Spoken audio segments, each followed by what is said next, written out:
Hello mga mi. So ayun, may kwento lang ako sa inyo about GCash kasi meron kasing nag-message sa akin.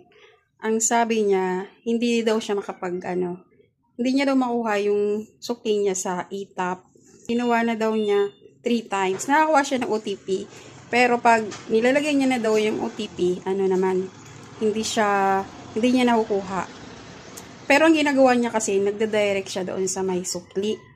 So, sabi ko sa kanya, ang gawin mo, regular na top up, tapos pagdating mo sa dulo, yung payment method, pipiliin mo yung may sukli. So, ayan, kararating ko lang mga mi, naputol yung vlog ko kanina. Nasaan na nga ba tayo? Naantok na ako mga mi. Nasa part na tayo ng nagta-top up. So, ayun na nga.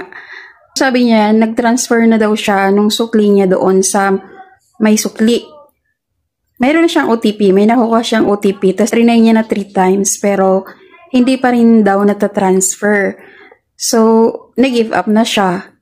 Pero ang sabi ko sa kanya, huwag kang mag-direct sa may sukli. Ang gawin mo, regular top up. So, yun, top up ka sa GCash, tapos pagdating mo sa dulo, yung may choice ng payment, GCash or may sukli, piliin mo, sabi ko, yung may sukli. So, ayun, trinay nga niya at successful naman daw.